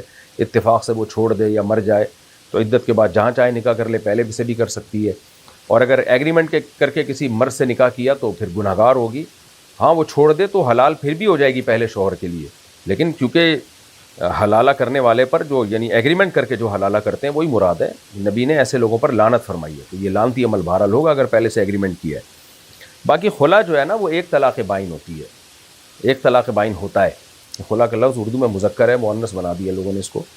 خلا ایک طلاق بائن کے حکم میں ہوتا ہے. تو اس لیے اس سے پہلے شوہر نے اگر 2 طلاقیں نہ دی ہوئی ہوں اور پھر خلا ہی ہوا ہو میاں بیوی کے درمیان، تو وہ جب چاہیں دوبارہ نکاح کر سکتے ہیں شرعی حلالے کے بغیر بھی. تو چاہے 15 سال ہوں یا 15 منٹ ہوں یا 15 سیکنڈ ہوں، لیکن آئندہ شوہر کو 2 طلاقوں کا اختیار ہوگا. بوقت مجبوری مکان بنانے کے لیے سودی قرضہ لینا کیا شرعی ہے؟ سودی قرضہ لینا حرام ناجائز ہے، البتہ شدید مجبوری میں سودی قرضہ لیا جا سکتا ہے۔ وہ شدید مجبوری کیا ہے وہ میں بتاتا ہوں، کہ آپ کے پاس کرائے کے لیے بھی گھر نہیں ہے، رہنے کے لیے کوئی آپ کو گھر میں رکھنے کے لیے بھی تیار نہیں ہے، اب آپ روڈ پہ آ جاؤ گے، اور کوئی حلال قرضہ دینے کے لیے بھی تیار نہیں ہے، تو ایسی مجبوری میں سودی لون لیا جا سکتا ہے، اس لیے کہ اب روڈ پہ تو نہیں پڑے گا نا انسان، گھر تو ضرورت ہے، چاہے کرائے کا گھر ہی کیوں نہ ہو، لیکن کرائے کا بھی نہیں مل رہا، تو پھر ایسی شدید مجبوری میں مورگیج پہ یا سودی قرضے پہ گھر لیا جا سکتا ہے، تو اس حد تک کوئی اگر پہنچ چکا ہو، لیکن عام طور پر ایسی نوعیت ہوتی نہیں ہے، کرائے پہ لوگ رہ سکتے ہیں، تو ایسی اور یا قرضہ کسی کی طرف سے بغیر سود کے بھی مل سکتا ہے، تو پھر سودی قرضہ لینے کی اجازت نہیں ہے۔ تیسری طلاق کے بعد کیا رجوع ممکن نہیں جناب، اللہ نے قرآن میں کہہ دیا فَإِن طَلَّقَهَا فَلَا تَحِلُّ لَهُ مِن بَعْدُ حَتَّى تَنكِحَ زَوْجًا غَيْرَهُ، صاف طور پہ قرآن نے کہہ دیا تیسری کے بعد رجوع نہیں ہو سکتا۔ نس بندی کروانے کا کیا حکم ہے؟ نس بندی کا مطلب یہ ہوتا ہے کہ مرد جو ہے نا کوئی آپریشن کروا لے جس کے نتیجے میں اس میں اسپم بننا ہی ختم ہو جائے، یعنی اولاد کے جرثومے بننا ہی ختم ہو جائے، تو تاکہ وہ آئندہ کبھی بھی اولاد ہی نہ پیدا کر سکے، یہ عمل حرام ہے، گناہ کبیرہ ہے۔ دیکھیں میاں بیوی وقتی طور پر اولاد روکنے کی کوئی بھی تدبیر اختیار کر سکتے ہیں، اس میں کوئی گناہ نہیں ہے، جیسے جو آج کل جو بھی تدبیریں اختیار ہو رہی ہیں، لیکن یہ وقتی اور عارضی ہوں۔ بیوی آپریشن کروا کے بچہ دانی نکال لے یہ بھی حرام ہے، یا مرد نس بندی کرا لے یہ بھی حرام ہے، یعنی ہمیشہ کے لیے بچے کی ولادت یعنی تولید کی قوت کو ہی ختم کر دینا یہ حرام ہے، کیونکہ یہ تغییر خلق اللہ ہے، اللہ کی تخلیق کو بدلنا ہے، اس لیے حرام اور ناجائز ہے۔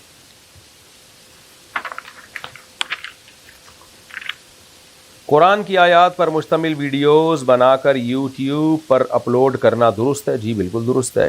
ناپاکی میں اذان دینا جائز ہے، اگر بغیر وضو اذان دی تو ہو جائے گی، کوئی حرج نہیں ہے، لیکن بہتر یہی ہے، سنت یہی ہے کہ افضل یہی ہے کہ وضو کر کے دیں، لیکن حالت جنابت میں اگر کسی نے اذان دی تو گناہ کی بات ہے، مکروہ تحریمی ہے، لیکن اذان بہرحال ہو جائے گی، لیکن گناہ ملے گا اس کو۔ قادیانیوں کے ساتھ کھانا پکانا یہ کھیلنا جائز ہے یا نہیں؟ قادیانیوں سے بالکل فری ہونے کی اجازت نہیں ہے۔ قادیانیوں میں اور دوسرے غیر مسلموں میں فرق یہ ہے کہ دوسرے غیر مسلم اپنے باطل دین کو اسلام نہیں کہتے، اسلام کا لبادہ نہیں اوڑھتے۔ قادیانی کیا کرتے ہیں، اتنا بڑا جرم کیا ایک جھوٹے نبی کو سید الانبیاء صلی اللہ علیہ وسلم کے طرف منسوب کر دیا کہ آپ کا ذلی نبی ہے، معاذ اللہ، کذاب اور دجال کو کہہ دیا کہ نبی کا ذلی نبی ہے، اور پھر اپنے آپ کو مسلمان بھی کہتے ہیں۔ آج قادیانی اپنی نسبت اسلام سے ختم کر دیں، بولے ہم مسلمان نہیں ہیں تو ہم ان کو بھی وہی حقوق دے دیں گے جو دوسرے غیر مسلموں کو دیے، لیکن یہ اپنے آپ کو چونکہ مسلم کہتے ہیں تو یہ جرم بہت بڑا جرم ہے کہ آپ ایک جھوٹے نبی پہ ایمان رکھتے ہو اور اپنے آپ کو منسوب کرتے ہو سید الانبیاء کی طرف۔ تو اس لیے قادیانیوں کے ساتھ میل جول اور دوستیاں یہ ناجائز اور حرام ہے۔ کچھ غیرت اور دینی حمیت کے بھی کچھ تقاضے ہوتے ہیں، ہاں دشمنی کسی سے نہ رکھیں، بد اخلاقی کسی سے نہ کریں، بس ریزرو رہیں آپ، کوئی مارے پیٹنا یا بد اخلاقی کرنا یا گالیاں دینا یہ کام نہ کریں، بس ریزرو رہیں آپ، تو سلام دعا نہ رکھیں۔ نکاح میں گواہ کا اجرت لینا کیسا ہے؟ دیکھیں نکاح میں قاضی کے لیے اجرت لینا یا گواہ کے لیے اجرت لینا جائز ہے، کیونکہ کوئی بھی کام جس میں آپ کا وقت خرچ ہو رہا ہو آپ اس کو کا معاوضہ لے سکتے ہیں۔ البتہ جو کام آپ پر فرض ہو جاتا ہے یعنی آپ کے ذمہ لازم ہو جاتا ہے تو اس پہ آپ اجرت پھر نہیں لے سکتے۔ مثال کے طور پر اگر کوئی نکاح پڑھانے والا ہے ہی نہیں اور ایک کو بندے کو نکاح پڑھوانا ہے اور کوئی بندہ پڑھانے والا کوئی ہے ہی نہیں، اس کو خود بھی نہیں آتا نکاح کیسے پڑھا جاتا ہے، تو پھر جو علاقے کا عالم ہوگا اس پر فرض ہو جاتا ہے کہ وہ اس کا نکاح پڑھائے، پھر اس کے لیے پھر اجرت لینا جائز نہیں ہوگا۔ اسی طرح کسی کو اپنا نکاح پڑھوانا ہے، اس کو گواہ مل ہی نہیں رہے کہیں، اب دو مسلمان نظر آئے اس کو کہ بھائی تم میرے نکاح پہ گواہ بن جاؤ، کیونکہ گواہ مل کوئی گاؤں میں ہے کہیں کوئی مجبوری ہو گئی، تو پھر تو وہ اجرت نہیں لے سکتے، اس لیے کہ ان پر تو پھر فرض ہے کسی مسلمان کے ساتھ تعاون کریں۔ لیکن اگر گواہ دنیا میں بہت ہیں تو اسپیسیفک مجھے یہی 2 گواہ چاہیے، پھر وہ 2 گواہ شرط لگا سکتے ہیں، ٹھیک ہے بھائی ہم آپ کے نکاح پہ گواہ جب بنیں گے جب آپ ہمیں پیسے دو گے، کیونکہ ہمارا ٹائم خرچ ہوگا۔ باقی یہ کہ یہ فری پھوکٹ میں ہی ہونا چاہیے، گواہ کا کیا جا رہا ہے، وہاں اتنے لوگ بیٹھے ہوئے ہوتے ہیں، کسی کو بھی گواہ بنا دیں۔ اگر شوہر بے اولاد ہو تو فسخ نکاح درست ہے؟ دیکھیں اگر بے اولاد ہو تو فسخ نکاح درست نہیں ہے، البتہ شادی کے بعد پتہ چلا کہ شوہر میں اولاد پیدا کرنے کی صلاحیت ہی نہیں ہے، اس میں اولاد کے جرثومے ہی نہیں ہیں اس کے اسپم میں، یا یہ کہ اور علاج بھی نہیں ہو سکتا اس کا، یعنی اب عورت کو پتہ چلا کہ جس بندے سے میری شادی ہوئی ہے اب ناممکن ہے کہ اس کے اولاد ہو، میڈیکل سے یہ میڈیکل رپورٹ آ گئی، تو پھر عورت کے لیے ایسی صورت میں کورٹ سے تنسیخ نکاح یعنی نکاح ختم کرانے کی شرعاً اجازت ہے۔ البتہ اگر پہلے سے پتہ ہو عورت کو کہ جس سے میری شادی ہو رہی ہے وہ اس کے اولاد ممکن ہی نہیں ہے، یا شادی کے بعد پتہ چلا لیکن علاج ممکن تھا اس کا، تو یا ویسے ہی قدرت کی طرف سے اولاد ہی نہیں ہو رہی شوہر کے، تو پھر تنسیخ نکاح نہیں ہو سکتا۔ نئی دلہن کو گھر لا کر اس کے پاؤں دھونا اور اس پانی کو گھر کے اطراف میں چھڑکنا کیا جائز ہے؟ جائز نہیں ہے بھائی، یہ سب توہم پرستی میں آتا ہے اور اسلام آپ کو توہم پرستی سے روکتا ہے۔ حالت جنابت میں روزہ رکھنا اور دیر سے غسل کرنا کیسا ہے؟ جائز ہے، کوئی حرج نہیں ہے، غسل نماز کے لیے فرض ہے، نماز سے پہلے لازمی غسل کریں۔ کپڑوں پر پیشاب کا قطرہ لگے تو کیا حکم ہے؟ اس کو دھو لینا چاہیے، البتہ اتنی بات ضرور ہے اگر ایک دو قطرے لگ گئے اور وہ پھیلا نہیں ہے تو دھونا تو چاہیے اس کو، لیکن اگر کسی نے نہیں بھی دھویا تو تھوڑی سی نجاست ہو تو نماز ادا ہو جاتی ہے۔ ہاں، نجاست ہتھیلی کی گہرائی کے برابر پھیل جائے تو پھر نماز نہیں ہوتی، تو ایک دو قطرے اگر کپڑوں پہ لگے ہیں تو دھو لینا بہتر ہی ہے، لیکن کوئی نہیں بھی دھوئے گا تو نماز ادا ہو جائے گی۔ حاملہ عورت کا روزہ نہ رکھنے کا کیا حکم ہے؟ دیکھیں، عورت حمل والی ہو یا بچے کو دودھ پلاتی ہو، دونوں صورتوں میں اس پہ روزہ رکھنا فرض ہے، کیونکہ اللہ نے بیماری میں روزہ چھوڑنے کی اجازت دی ہے۔ حمل کوئی بیماری نہیں ہے اور دودھ پلانا بھی کوئی بیماری نہیں ہے، اور ہم نے دیکھا ہے بہت سی پریگننسی میں خواتین روزہ بھی رکھتی ہیں اور دودھ بھی پلاتی ہیں بچوں کو۔ البتہ اگر کسی کو حمل میں روزہ رکھنے سے واقعی کوئی بیماری ہو رہی ہے، سر چکرا رہا ہے، یا یہ کہ فیڈ کرانے والی عورت کو دودھ ہی نہیں آ رہا یا دودھ پلاتی ہے تو سر چکرانے لگتا ہے اس کا، تو یہ سر کا چکر آنا یا شوگر بہت لو ہو جانا ایسی، تو یہ بہرحال بیماری میں آتا ہے، تو ایسی عورت پھر روزہ چھوڑ سکتی ہے۔ خلاصہ کیا نکلا کہ اگر دودھ پلانے سے کسی بیماری کا خطرہ ہے یعنی روزہ رکھنے کے صورت میں، تو پھر روزہ چھوڑا جا سکتا ہے، یعنی بیماری کی حالت میں بھی روزہ چھوڑ سکتے ہیں، اور بیماری کا غالب گمان ہو تو بھی روزہ چھوڑا جا سکتا ہے، یعنی اگر روزے آپ کو خطرہ ہے کہ روزہ رکھنے سے بیمار ہو جائیں گے تو بھی چھوڑا جا سکتا ہے۔ چور بازار سے سامان خریدنا کیا جائز ہے؟ کیونکہ چور بازار کے جو نام پڑتے ہیں نا، چور بازار، اس میں سارا مال چوری کا نہیں ہوتا۔ چور بازار کو جو ہماری معلومات ہیں، کیونکہ شیرشاہ میں بھی سنا ہے میں نے، کوئی چور بازار ہے کراچی میں، تو چور بازار کے بارے میں جو میری رپورٹ ہے وہ یہ ہے کہ اس میں مال تو سارا بغیر چوری کا ہی ہوتا ہے، لیکن چوری کا مال بھی ادھر ہی جاتا ہے، یعنی چوروں کو پتہ ہوتا ہے کہ فلاں جگہ ایک جگہ ہے جا کے وہاں پہ چوری کا مال بکے گا، تو اس کا مطلب یہ نہیں ہوتا وہاں زیادہ تر مال چوری کا ہے۔ تو اس لیے کسی چور بازار میں اگر زیادہ مال چوری کا نہ ہو، کچھ مال چوری کا ہو، تو وہاں سے پھر خریداری شرعاً جائز ہے، کیونکہ ہمیں کیا پتہ یہ چوری کا ہے، ایسے تو ہر مال میں امکان ہے کہ پتہ نہیں اپنی چیز بیچ رہا ہے کس کی چیز بیچ رہا ہے، لیکن اگر آپ کو خود سے پہلے سے پتہ ہو، غالب گمان ہو کہ یہاں زیادہ تر مال چوری ہی کا بکتا ہے، تو پھر اس مال کو خریدنا آپ کے لیے جائز نہیں ہے، لیکن ایسا غالب گمان ہونا بڑا مشکل ہے، اس لیے چوری کرنا بھی حرام، چوری کا مال بیچنا بھی حرام، چوری کا مال خریدنا بھی حرام، لیکن یہ اس چوری کے بارے میں جس کے بارے میں یقین ہو کہ یہ فلاں نے چوری کی ہے اور یہ چوری کا مال ہی پکڑا رہا ہے۔ جب تک ایسا یقین نہ ہو تو شریعت نے ہمیں بہت زیادہ گہرائی میں جانے کا حکم نہیں دیا، اس سے تو لوگوں پہ کاروبار کے دروازے بند ہو جائیں گے اور لوگ مشکل میں پڑ جائیں گے۔ ابہموا ما ابہم اللہ، حضرت عمر کا مشہور قول ہے کہ جس چیز پہ اللہ نے پردہ ڈالا ہوا ہے تو تم بھی پردہ ڈالو، خام خامے ٹوہ میں لگنا یہ درست نہیں ہے۔ اچھا، عدت میں عدالت جانا جائز ہے؟ حتی الامکان عورت کوشش یہ کرے کہ کوئی کیس اگر چل رہا ہے تو اس کو ڈیلے کرے تاکہ عدت پوری ہو جائے، لیکن اگر ممکن ہی نہ ہو تو پھر کورٹ کے آرڈر پہ تو جانا پڑتا ہے، ورنہ آپ کے خلاف کیس ہو جائے گا، تو پھر شرعاً پردے کی پوری پابندی کے ساتھ وہ جا سکتی ہے، دن میں جائے اور جیسے ہی کیس کی سماعت ہو فوراً کیس نمٹا کے فوراً جو ہے وہ گھر واپس آ جائے، گھر سے باہر ٹائم نہ گزارے۔ محمد عرفان کلکتہ سے، کیا میں ان دوستوں کے ساتھ گھوم سکتا ہوں جو شراب پیتے ہیں، نماز نہیں پڑھتے، حرام تعلقات رکھتے اور مذہبی نہیں ہیں؟ کوئی ضرورت ہو، مجبوری ہو تو ایک الگ بات ہے، نارملی ایسے لوگوں سے دوستی نہ رکھی جائے، کیونکہ نبی صلی اللہ علیہ وسلم نے فرمایا کہ انسان اپنے دوست کے مذہب پر ہوتا ہے، تو ہر شخص کو چاہیے کہ وہ یہ دیکھے کہ اس کی دوستی کس سے، حدیث میں ہے یہ. اور آپ صلی اللہ علیہ وسلم نے اچھی صحبت اور بری صحبت کی مثال بھی دی ہے کہ اچھی صحبت کی مثال عطر فروش کی ہے کہ اس کے پاس سے خوشبو آتی ہے، اور بری صحبت کی مثال بھٹی والے کی سی ہے، چنگاری لگ کے آپ کے کپڑے بھی جل سکتے ہیں. تو کسی کے ساتھ رہنا، صحبت میں رہنا کسی کی، یہ بہت اہم مسئلہ ہے، اسلام میں اس کی بڑی ویلیو ہے. اس لیے آپ کے لیے اگر وہ دوست شراب بھی پیتے ہیں، نماز نہیں پڑھتے اور حرام تعلقات رکھتے ہیں، تو آپ ان سے ریلیشن ختم کر دیں، ورنہ اس بات کا پورا خطرہ ہے آپ بھی ان جیسے نہ ہو جائیں.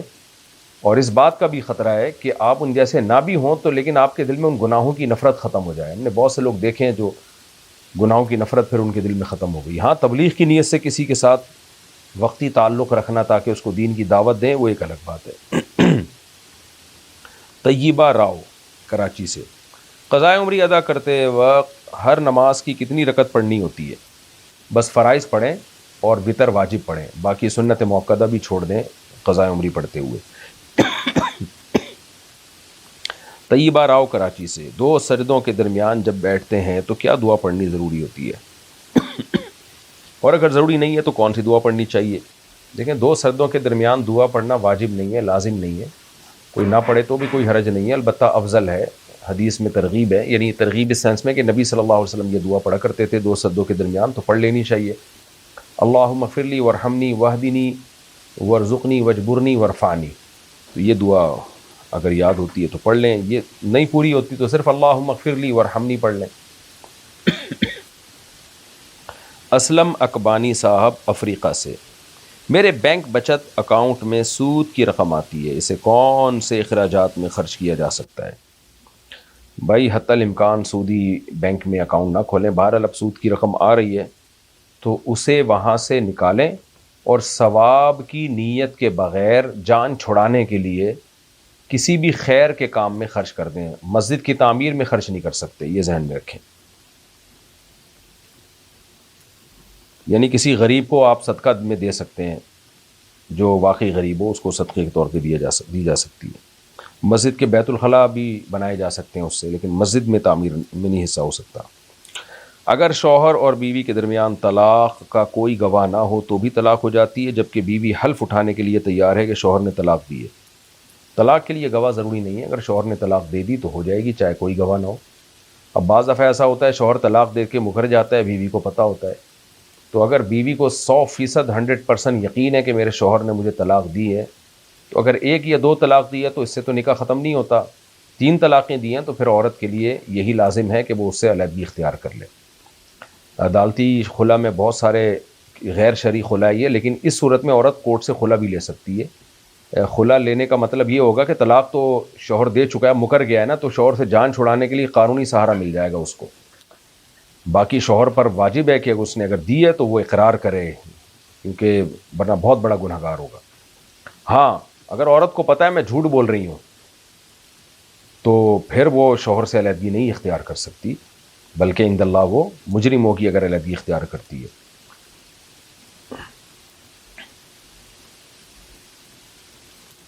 اگر مرد عورت کے ساتھ نہ رہے، نہ حقوق پورے کرے، خود دوسری شادی کر لے، پہلی بیوی کو جان کر ذلیل کرنے کے لیے طلاق بھی نہ دے، تو اس صورت میں عورت کو کیا کرنا چاہیے؟ کیا ساری زندگی اسی طرح انتظار میں بیٹھی رہے؟ دیکھیں، کسی نے دوسری شادی کی ہو یا نہ کی ہو، جو بیوی اس کے نکاح میں ہے اس کے واجب حقوق پورے کرنا بہرحال لازم ہے. اور 2 شادیوں کے نتیجے میں تو حقوق اور زیادہ بڑھ جاتے ہیں، کیونکہ آپ کی اگر ایک بیوی ہے تو آپ اگر 2-4 راتیں اس کے ساتھ نہیں بھی گزارتے کسی مجبوری کی وجہ سے تو گناہ نہیں ہوگا. لیکن اگر 2 بیویاں ہیں آپ کی تو پھر جتنی راتیں دوسری بیوی کے ساتھ گزاری ہیں آپ کو پہلی کے ساتھ بھی اتنی راتیں گزارنی پڑیں گی. جتنا خرچہ اس کو دیا پہلی کو بھی اتنا خرچہ دینا پڑے گا. اور اس بارے میں شدید وعید ہے کہ جس کی 2 بیویاں تھیں عدل نہیں کیا، نبی صلی اللہ علیہ وسلم نے فرمایا جاء یوم القیامت وشقہ مائل، آدھا دھڑ اس کا فالس زدہ ہوگا قیامت کے دن. باقی یہ کہ آپ اس سے طلاق مانگ سکتی ہیں اگر آپ سمجھتی ہیں کہ آپ کے حقوق پامال ہو رہے ہیں، تو طلاق مانگنے میں کوئی حرج نہیں ہے. عورت جب طلاق مانگتی ہے تو اس کو خلا کہا جاتا ہے، یعنی مہر معاف کر کے جب طلاق مانگے تو اس کو خلا کہا جاتا ہے. تو آپ خلا کا مطالبہ کر سکتی ہیں. البتہ اگر وہ خلا نہ دے آپ کو تو کیا کورٹ سے آپ خلا لے سکتی ہیں یا نہیں لے سکتی؟ یعنی خلا کا مطلب کورٹ سے نکاح ختم کرا سکتی ہیں کہ نہیں کرا سکتی؟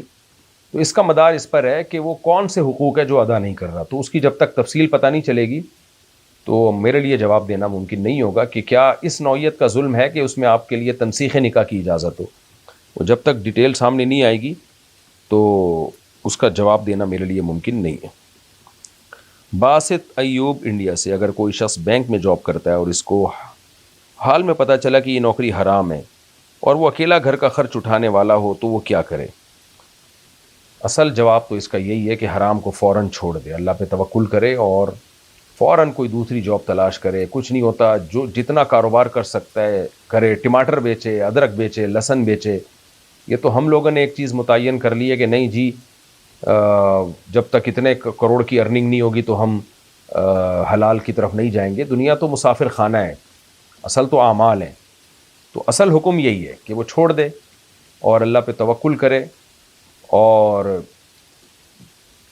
چھوٹے سے چھوٹا کام بھی اگر وہ کر سکتا ہے تو اس میں ذلت محسوس نہ کرے، کیونکہ حلال ٹماٹر بیچ کے حلال کمانا اس مینیجر سے اچھا ہے جو سوٹ ٹائی میں بیٹھ کے سودی بینک میں مینیجر بنا ہوتا ہے. اصل عزت ذلت تو آخرت کی، اور جب ذلت کا احساس ہو کہ لوگ کیا کہیں گے تو سوچے کہ دنیا مسافر خانہ ہے، بھائی سب نے مر کے ختم ہونا ہے. اور پھر ہم نے دیکھا ہے جو یہ توکل کرتے ہیں اللہ تعالیٰ ان کا ہاتھ تھامتا بھی ہے. لیکن یہ کہ اب یہ بڑے توکل کی بات ہے. تو دوسرا آپشن علماء یہ بتاتے ہیں کہ اب بعض لوگوں میں توکل نہیں ہوتا، جاب چھوڑ دی اچانک اور پھر تھوڑے سے گھر میں فاقے آئے تو ایمان سے بھی جاتے ہیں، وہ مرتدی ہو جاتے ہیں، دین سے چلے جاتے ہیں، ان میں حوصلہ نہیں ہوتا. تو ایسے لوگوں کو پھر یہ مشورہ دیا جاتا ہے، فتویٰ نہیں دیا جاتا. فتویٰ تو وہی دیا جائے گا جو اللہ رسول کا حکم ہے. وہ فتویٰ یہی ہے کہ ناجائز ناجائز ہی ہے بھائی. لیکن مشورہ یہ دے دیا جاتا ہے کہ ہمیں پتہ ہوتا ہے کہ بھائی اس نے ایک دم چھوڑ دی اور اس کے حالات خراب ہوئے تو اس مرتدی نہ ہو جائے کہیں. ایسی صورت میں بعض علماء یہ گنجائش دیتے ہیں، گنجائش کا مطلب شرعی گنجائش نہیں، یعنی اس کو مشورے کے طور پر کہ بھائی فی الحال یہ کرتے رہو اور دوسری جاب تلاش کرو. جیسے ہی کوئی دوسری مل جائے جس کے بارے میں تم یہ سمجھتے ہو کہ گھر میرا بنیادی ضرورتیں گھر کی پوری ہو جائیں گی، یہ نہیں کہ اتنی جو تنخواہ جتنی یہاں مل رہی ہے، بنیادی ضرورتیں پوری ہو جائیں گی، تو اس وقت تک اس کو ناجائز سمجھ کے توبہ استغفار کے ساتھ کرتے رہو. اور یہ علماء اس لیے مشورہ دیتے ہیں کہ ان کو خطرہ ہوتا ہے کہ ابھی تو حرام کما رہا ہے، ایک دم سے چھوڑ دیا تو حلال پہ آئے نہ آئے، ایمان سے نہ چلا جائے کہیں، کیونکہ ہر آدمی میں آزمائش برداشت کرنے کی طاقت نہیں ہوتی.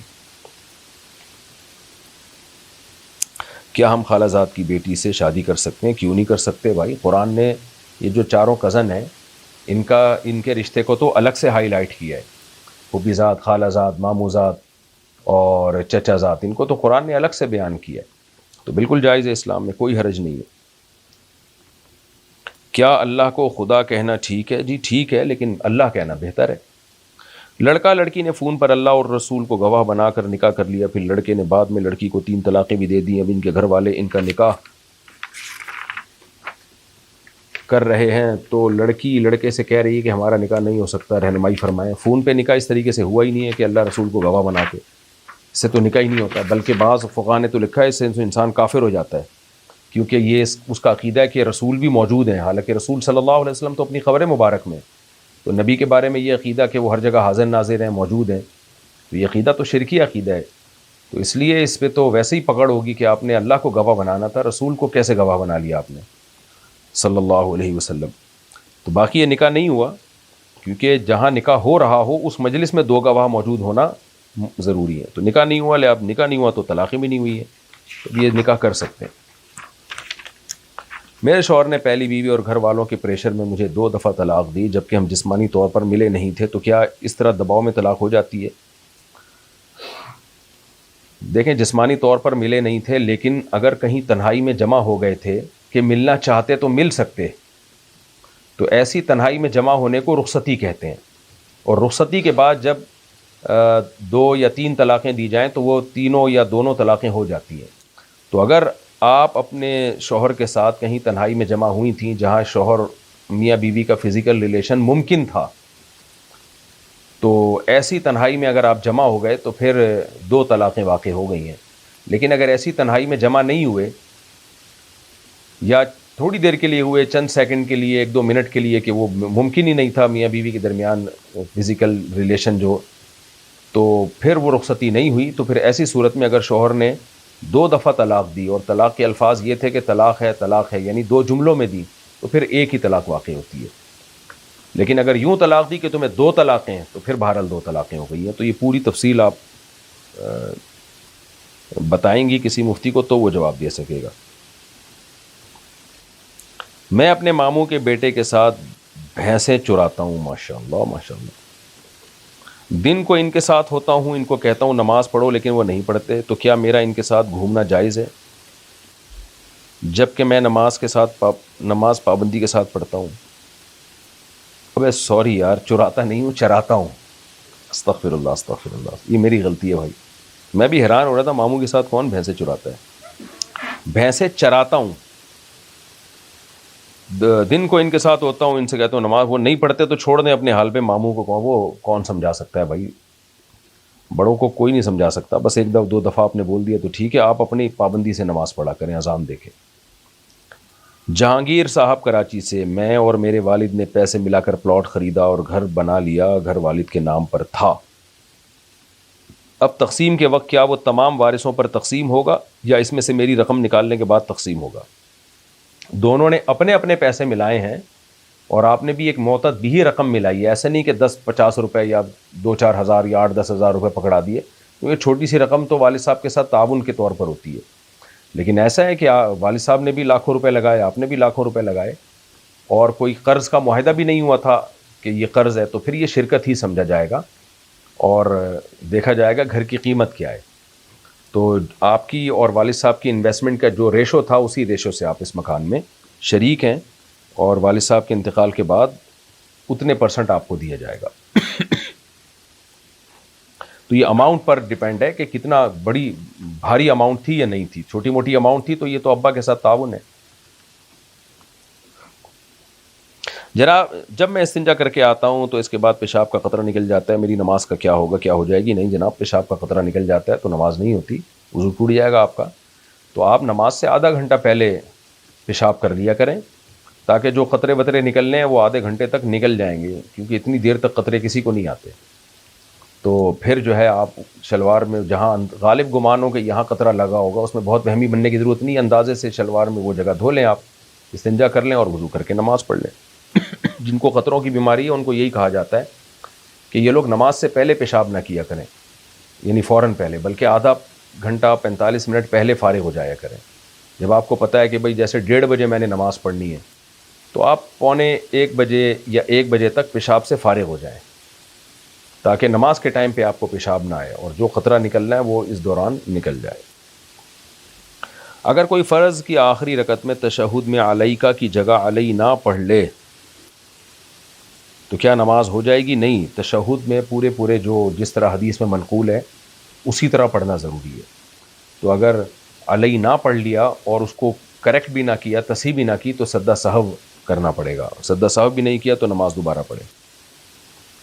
افروز صاحب انڈیا سے، اگر ہم روضہ رسول صلی اللہ علیہ وسلم پر سلام کے ساتھ کوئی اور بات بھی کریں تو کیا وہ بھی حضور صلی اللہ علیہ وسلم سنتے ہیں؟ دیکھیں یہ چیزیں توقیفی ہیں. ہمیں توقیفی کا مطلب ہوتا ہے جتنا ہمیں بتایا گیا بس اس پر اکتفا کرنا ہے. تو ہمیں سلام کا حکم دیا گیا تو بس ہمیں سلام